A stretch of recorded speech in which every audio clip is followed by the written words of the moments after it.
아니, 박쥐다 아니다. 이건 연구소에서 유출된 거다 라는 이야기가 있습니다. 하지만 그 연구소는 고위험군, 그러니까 생물안전도가 4등급인 바이러스를 다루는데 코로나는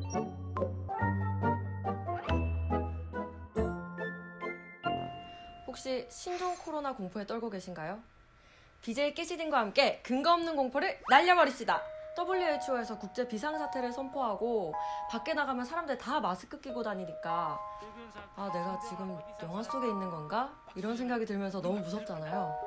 맞아요. 심각한 거 맞고 유난 떨면서 막 손 씻고 마스크 끼고 해야 되는 거 맞습니다.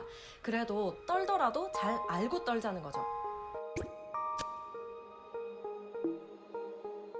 우한 폐렴 신종 코로나, 얘는 왜 이름이 두 개일까요? 공식적으로는 신종 코로나 바이러스 감염증입니다. 중국 우한에서 온 폐렴이 맞고 우한 폐렴이 더 짧은데 왜 신종 코로나라고 써야 하냐면요. 2015년부터 세계보건기구 WHO에서 병명에 지역 이름이 들어가지 못하도록 했습니다. 왜냐하면 해당 지역에 대한 부정적인 인식과 지역민 혐오를 낳을 수 있기 때문이에요. 감염병이 돌 때 감염병 자체에 대한 집중보다 감염자에 대한 혐오가 더 집중이 되게 되면 증상이 있는 사람도 자기 증상을 숨기고 되게 소극적으로 하게 되잖아요. 그러니까 우리 모두 신종 코로나라고 합시다.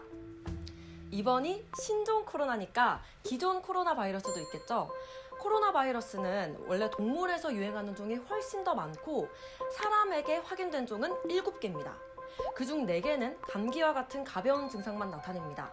하지만 동물에게서만 유행하던 종이 증폭되고 유전자 변이를 일으켜서 사람에게까지 넘어온 사스, 메르스, 신종 코로나 이 3가지는 아주 심각한 호흡기 질환을 유발할 수도 있습니다. 그래서 사망자가 지금 나오고 있는 거고요. 신종 코로나는 한 달이 조금 넘는 기간 동안 약 2만여 명의 확진자가 나왔을 정도로 사스나 메르스와는 비교가 안 되게 정말 확산 속도가 빠릅니다. 그래서 너무 무섭잖아요? 그런데 이 무서움을 더 극대화시키는 게 있습니다. 바로 확인되지 않은 가짜 뉴스. 그래서 깨시딘과 함께 어디서부터 어디까지가 확인된 사실인지 짚어보겠습니다.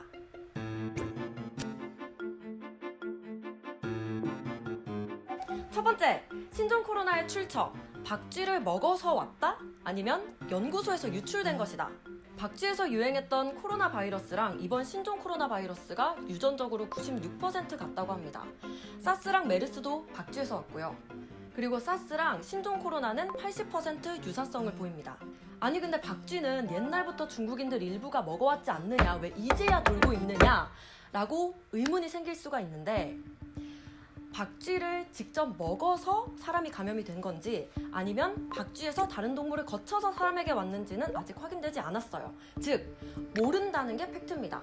사스랑 메르스도 박쥐에서 출발한 건 맞지만 사스는 사양 고양이를 거쳐서 인간에게 왔고 메르스는 낙타를 거쳐서 왔습니다.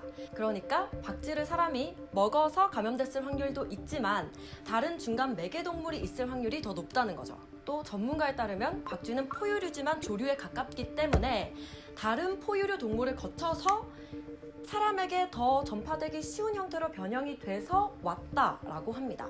그러니까 이 신종 코로나랑 박쥐를 먹는 영상 이런 자료랑 바로 직접적으로 연관시키는 건 위험합니다. 아니, 박쥐다 아니다. 이건 연구소에서 유출된 거다 라는 이야기가 있습니다. 중국 정부가 처음에는 우한 수산시장에서 야생동물을 거래하니까 여기가 출발지일 것이다 라고 얘기했는데 아닐 수도 있다는 주장이 나왔습니다. 초기 환자, 중국의 초기 환자 41명 중에 13명이 우한 수산시장과 관련이 없었기 때문인데요. 하지만 우한 수산시장이 출발지가 아니라고 해도 박쥐로부터 왔을 가능성은 여전히 큽니다. 중국에서는 최근에 도시나 리조트를 개발한다고 박쥐만 살던 동네에까지 사람들이 밀고 들어가는 경우가 있었는데 그래서 박쥐랑 야생동물 그리고 사람의 교류 자체가 많아졌기 때문입니다. 사실 유출설은 우한시장 근처에 차로 40분 거리에 고위험군 바이러스 연구소가 있다는 이유에서 퍼지고 있는데요. 그러니까 있다라는 사실 이외에 거짓 정보가 붙어도 전부 다 사실인 것처럼 퍼지고 있습니다.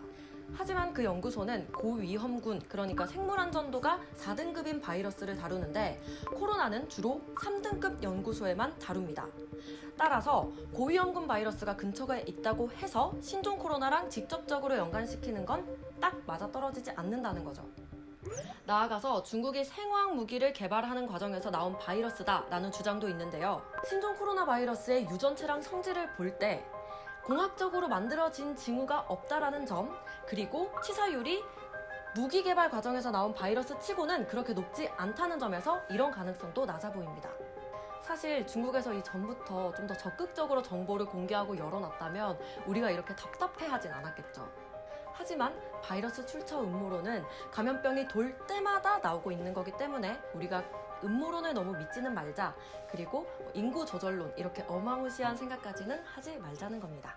두 번째, 감염자랑 찌개를 같이 떠먹으면 감염된다? 코로나 바이러스는 기침할 때, 말할 때, 재채기 할 때 나오는 침방울, 그리고 배설물 혹은 가래에 있다가 눈, 코, 입, 점막, 그리고 호흡기에 닿으면 그게 바이러스가 증식돼서 감염될 수가 있습니다. 하지만 코로나 바이러스를 포함한 많은 바이러스들은 온도나 습도가 높아지면 그 활동성이 떨어지기 때문에 다른 사람을 감염시킬 능력도 현저히 떨어집니다. 따라서 찌개를 같이 먹거나 목욕탕 탕 안에서 같이 있었다는 이유만으로 감염되기는 쉽지 않습니다. 최근에는 배설물, 특히 대변에서 신종 코로나 바이러스가 검출됐다고 해요. 배설물을 통한 감염 경로는 아직까지 추론일 뿐이고 또 신종 코로나 관련한 감염 사례가 발견되지는 않았지만 확실한 건 감염자의 배설물에 닿았어요. 그런데 그 손으로 제대로 씻지도 않고 이렇게 눈, 코, 입을 만지면 당연히 위험하겠죠? 근데 원래 배설물을 만지면 좀 위험해요. 마지막으로 신종 코로나를 유튜브에 검색하면 중국 현 상황이라고 해서 사람이 길가에서 픽 쓰러지는 영상을 보신 적이 있을 거예요. 이 영상은 과연 진짜일까요? 인도네시아 여성이 마트에서 쓰러지는 영상. 한 여성이 갑자기 쓰러져 신종 코로나 때문이라는 소문이 퍼졌는데 심장 질환으로 확인됐습니다. 이 외에도 전문가들은 호흡기 질환으로 의식을 잃고 쓰러지는 경우는 거의 없다. 그리고 신종 코로나로 만약에 실신이 될 정도라면 그 전에 이미 너무 증상이 심각해서 병원에 입원해서 걸어다니지도 못할 것이다 라고 합니다. 오늘 나눈 이야기 이외에도 동대구역에서 방진복을 입은 사람들이 신종 코로나 확진자를 쫓는 듯한 상황을 연출하려는 유튜브도 있었고요. 또 SNS에서는 어느 지역에 확진자가 있다라는 내용이 퍼지기도 했고 코로나를 활용한 악성 광고 문자도 돌고 있습니다. 감염병은 일반인이 느끼기에 공포스럽잖아요. 그래서 선정적인 내용에 우리가 현혹되기가 쉽습니다. 그러니까 우리가 할 수 있는 일은 첫 번째, 의료기관에서 공식 확인한 내용이 아니라면 공유하지 말고, 두 번째, 신종 코로나 관련해서 인과관계가 명확하지 않은 자료는 공유하지 않는 것입니다. 깨시딘과 함께하는 우리 깨시민 여러분들께서는 신종 코로나 공포심을 악용한 사례들을 잘 거릴 수가 있겠죠? 면역력 약해지지 않게 건강한 음식 많이 드시고요. 다음에 봬요. 마스크는 침방울을 차단해주는 KF80, 그리고 손 씻기가 중요한데 특히 화장실 다녀오고 나서는 꼭꼭꼭 손을 씻어주셔야 됩니다. 눈 비비거나 코를 파거나 손을 빨거나 이런 습관도 없애고요.